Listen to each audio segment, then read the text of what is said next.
तो बताया कि जिस तरीके से आज मानव जीवन में डायबिटीज एक बहुत बड़ा एक मुद्दा बन गया है, एक बहुत बड़ा सब्जेक्ट, एक प्रश्न चिन्ह लग गया है। क्या कुछ लगता है सर इस डायबिटीज के बारे में, क्या कुछ संदेश है सर इस डायबिटीज के बारे में? मेरा नाम डॉक्टर एस प्रकाश है और मैं डॉक्टर प्रकाश डायबिटीज फैसिलिटी सेंटर का निदेशक और डायबिटोलॉजिस्ट हूँ और विगत 10 वर्षों से यहाँ पे 10 सालों से मैं वर्क कर रहा हूँ डायबिटीज़ के ऊपर।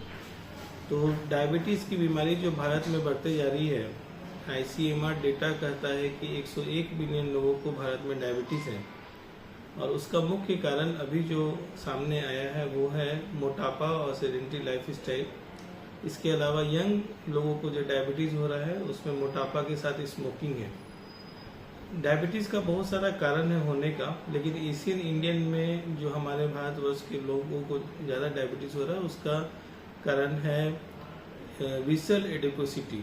मतलब आपका जो वजन है वो बहुत ज़्यादा नहीं है, 27-28 BMI है, लेकिन वो वजन में जो फैट एक्युमुलेशन है वो आपके ऑर्गन्स के ऊपर है, आपके विसरा के ऊपर है। इसके कारण से आपके शरीर में जो इंसुलिन है वो अच्छे ढंग से कार्य नहीं कर पा रहा है और आपको यंग एज में डायबिटीज़ हो रहा है। तो इसके अलावा जो फैमिली हिस्ट्री है, फिर यदि माँ गर्भावस्था के समय किन्हीं को डायबिटीज़ है तो बच्चों में डायबिटीज़ होने की संभावना है पूरी रहती है। लेकिन ऐसा देखा गया है कि विगत 20 से 30 सालों के अंदर जो भारत में डायबिटीज़ इतना तेज़ी से प्रेवलेंस बढ़ गया है उसका मुख्य कारण ओबेसिटी है और साथ साथ सेडेंटरी लाइफ स्टाइल। क्या आपको लगता है सर कि इसका निदान क्या पूरी तरह से हो सकता है या फिर ये चलता रहेगा पूरे लाइफ टाइम तक? डायबिटीज़ का जो निदान है वो बेसिकली है कि आपको स्कूली जीवन से ही उस तरह का खान पान, एक्सरसाइज और प्रिवेंशन के प्रति ज़्यादा ध्यान देने की ज़रूरत है। एक बार जब डायबिटीज़ हो जाता है तो आप डायबिटीज़ को कंट्रोल कर सकते हैं डाइट से, एक्सरसाइज से या दवाओं के माध्यम से, लेकिन वो धीरे धीरे करके आपके ऑर्गन्स को डैमेज करने का संभावना रखता है। लेकिन इम्पॉर्टेंट है यदि आप स्कूली जीवन में, बच्चे छोटे हैं, यदि स्कूली जीवन से ही वो खान पान और एक्सरसाइज पे ध्यान दें और स्मोकिंग से दूर रहें, सेडेंटरी लाइफ स्टाइल से दूर रहें, तो डायबिटीज़ से उनको बचाया जा सकता है। ऐसा देखा गया है कि यदि कोई भी व्यक्ति यदि कोई भी आधा घंटा से 40 मिनट रोजाना 1 घंटा तेज़ी से टहले तो डायबिटीज़ होने का संभावना 40% तक घट सकता है।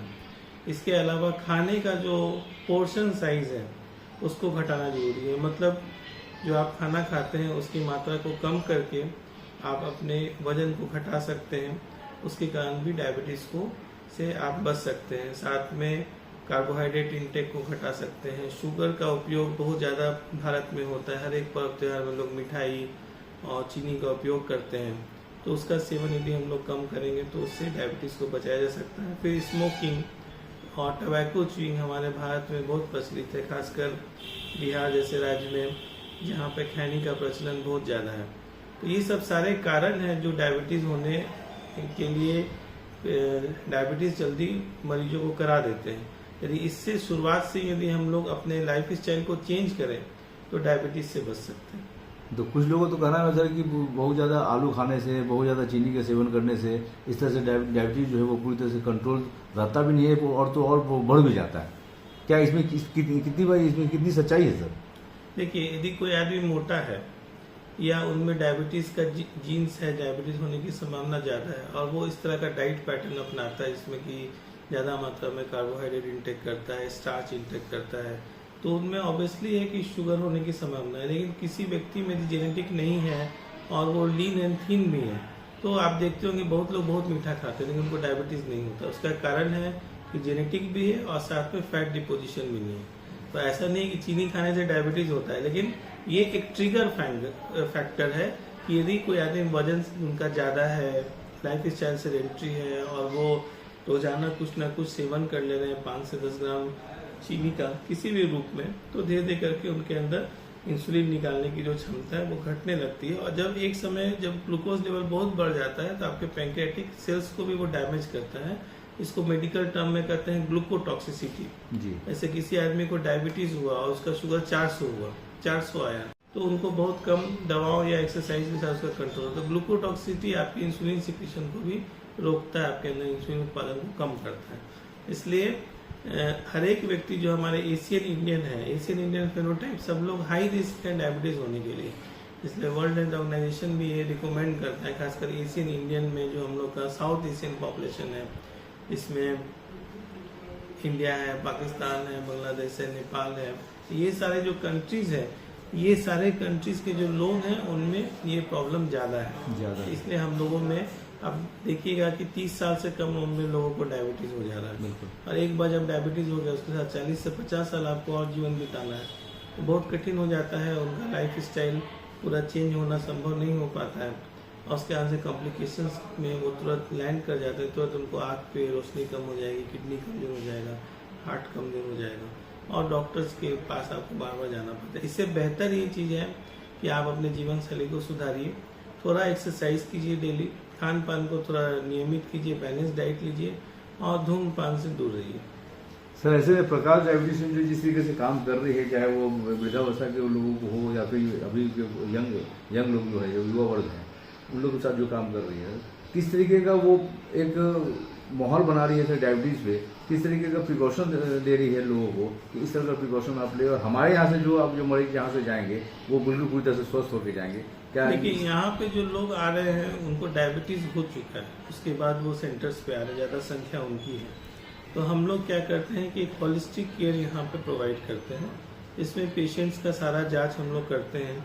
उसके अलावा कुछ टेस्ट जो दूसरे सेंटर्स पे नहीं हो पाता है, खासकर आँख का जांच, किडनी का जांच, हार्ट का जांच, पैरों का जांच, जो भी डायबिटीज़ के लिए होलिस्टिक केयर होता है, सारा जांच करने के बाद फिर पेशेंट्स को समझाते हैं कि ये सारा रिपोर्ट आपका आया है सर, और इसके अनुसार से ये सारे ऑर्गन्स में आपको प्रॉब्लम है और इस सब का निदान करना है। तो डायबिटीज़ कंट्रोल तो रखना ही है। इसमें फास्टिंग शुगर को 90 to 130 milligram per decilitre, post prandial blood glucose 100 to 160 milligram per decilitre and 3 months average sugar, glycosylated haemoglobin, HbA1c below 7%। इसके अलावा जो और भी रिस्क फैक्टर है जो आँख, किडनी, हार्ट और लीवर और पैरों को कमज़ोर करता है, जिसमें कि सबसे इम्पॉर्टेंट है वेट ऑफ द पेशेंट। वजन, यदि पेशेंट का BMI ज़्यादा है तो हर एक मरीज के यहाँ height, weight, BMI, waist circumference हम लोग नापते हैं और बताते हैं कि आपका वजन ज़्यादा है, वजन घटाने की आवश्यकता है। इसके लिए हम लोग डाइट प्लान देते हैं।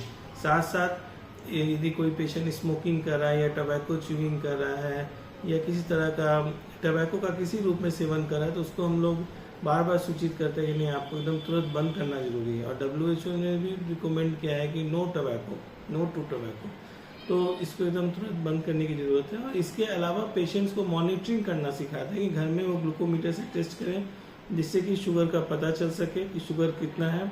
और रेगुलर एक्सरसाइज के बारे में बताते हैं कि एक्सरसाइज करना आपको ज़रूरी है। यदि आप एक्सरसाइज नहीं करते हैं तो आपका ग्लूकोज लेवल फ्लक्चुएट करेगा और बार बार डॉक्टर्स के यहाँ जाना पड़ेगा।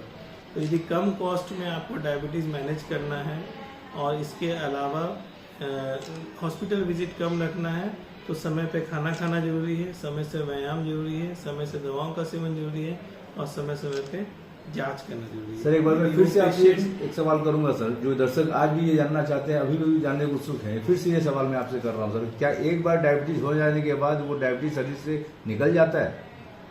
देखिए, डायबिटीज जो है एक डिसऑर्डर है।